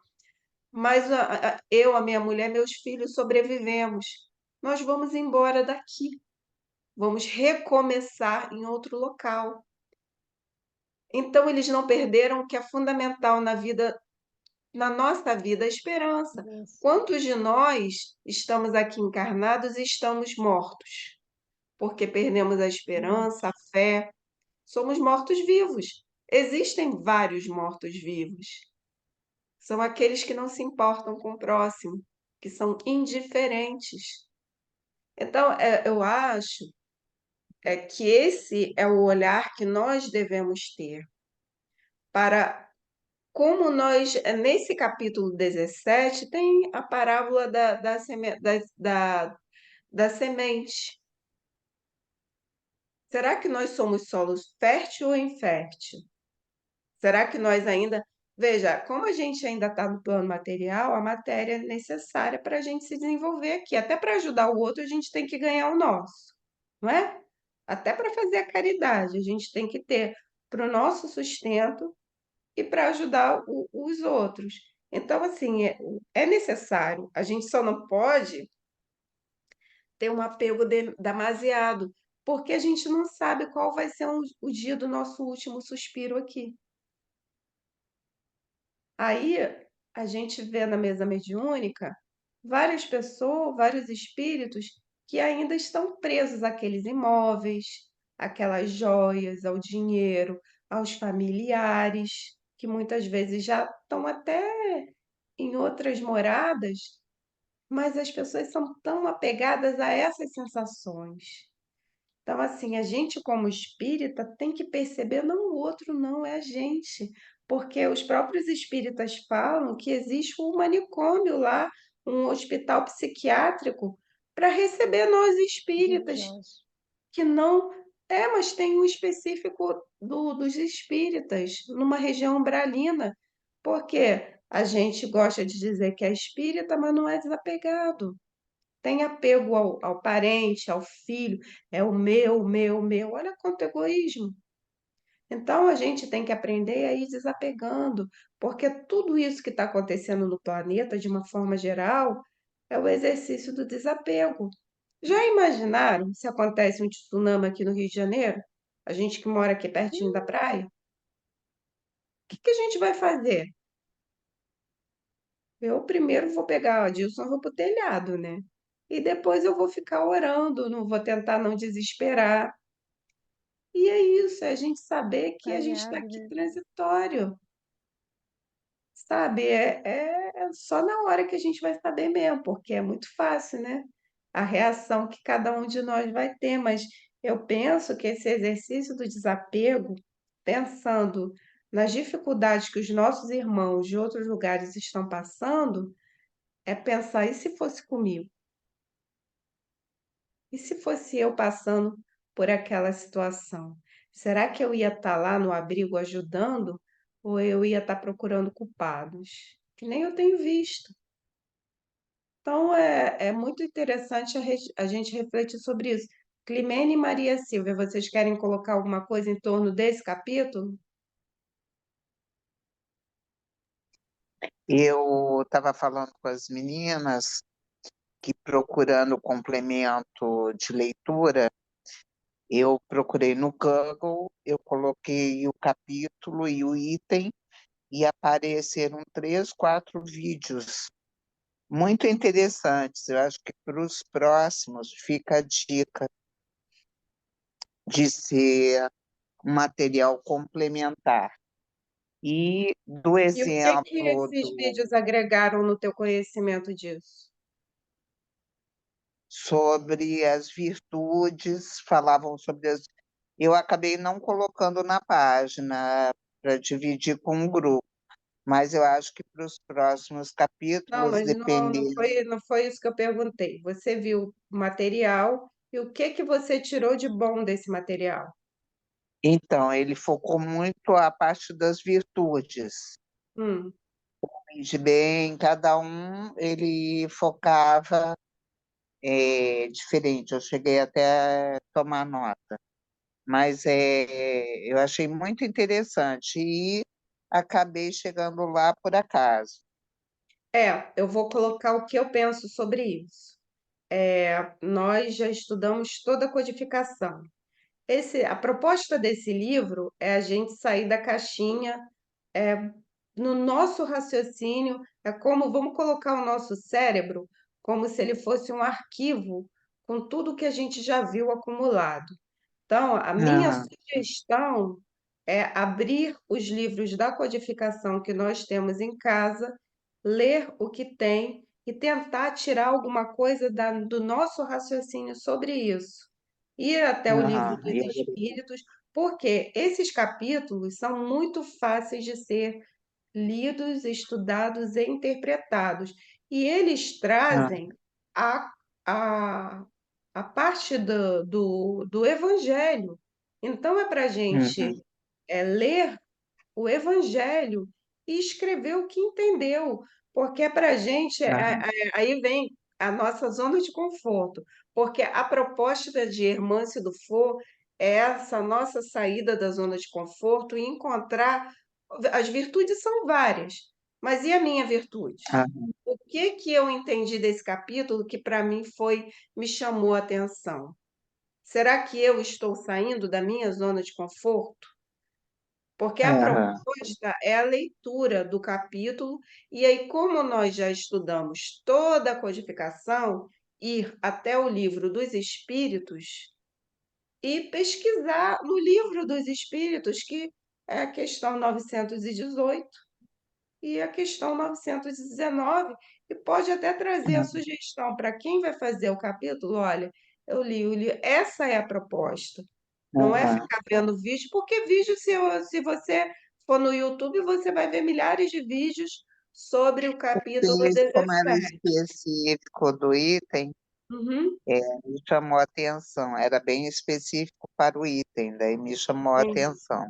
uhum, E quanto à tragédia no Sul, eu fiquei muito sensibilizada e a gente vê o dedinho de Deus indicando que uma senhora que tem uma ONG de autistas, ela abriu um espaço para abrigar autistas que estavam sem socorro. Alguns tinham se desencontrado dos familiares, outros. E qual foi a lição que ela deu, né? A perseverança, a cooperação entre eles, porque muitas mães que estavam lá nem sabiam dos tratamentos que os filhos poderiam ter. Então, foi uma situação assim, agregadora pela tragédia, mas que com muitos pontos positivos, tanto para as crianças quanto para os familiares. Achei muito interessante. Aí você vê que bonito, a pessoa que tem a escola abriu o espaço, ela poderia não ter aberto, abriu Poderia espaço para poder ceder e multiplicou, né, os talentos. os Então, talentos.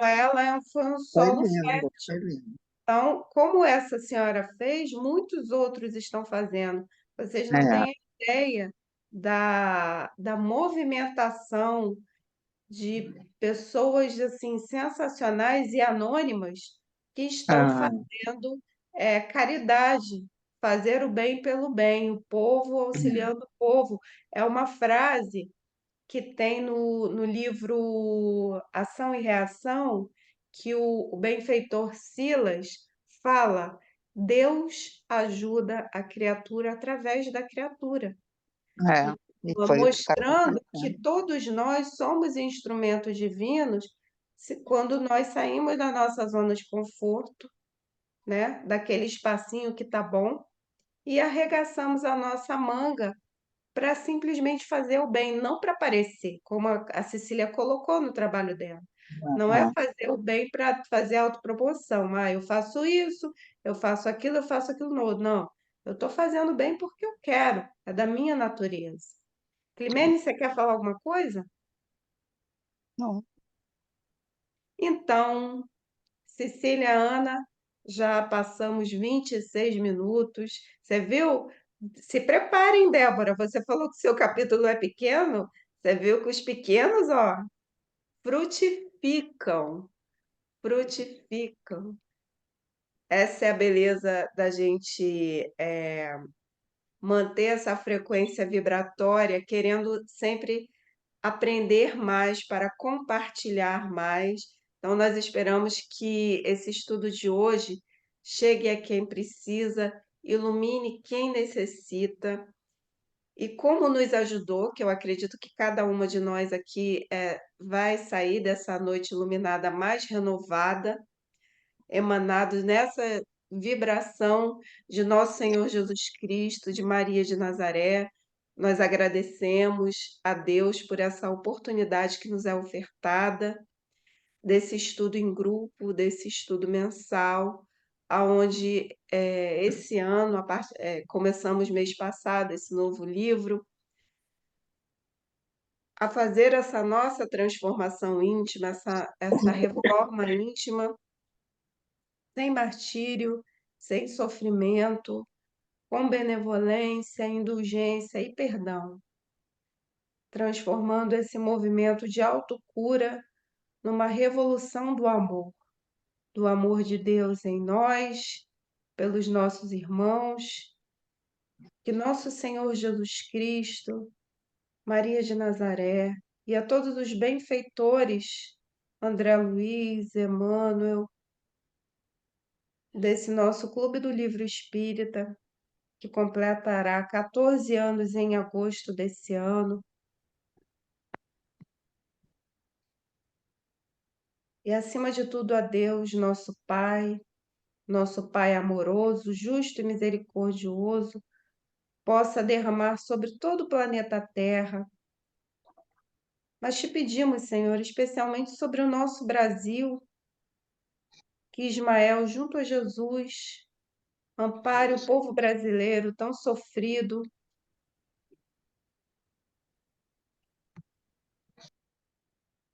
e ampare os nossos irmãos do Rio Grande do Sul, que nesse momento, com os pensamentos envoltos, que cada um dos gaúchos sintam o nosso amor, sintam o nosso carinho, nesse dia, nessa noite tão fria, e que eles percebam que cada um, encarnados e desencarnados, estão sendo amparados pelo plano superior, porque o nosso Pai não esquece de cada um de seus filhos. Cada um de nós é amparado, é abraçado, é abençoado. E nesse momento, nossos irmãos gaúchos, porque todos nós somos gaúchos nesse momento, estão sendo amparados, amados, muito amados. Graças a Deus.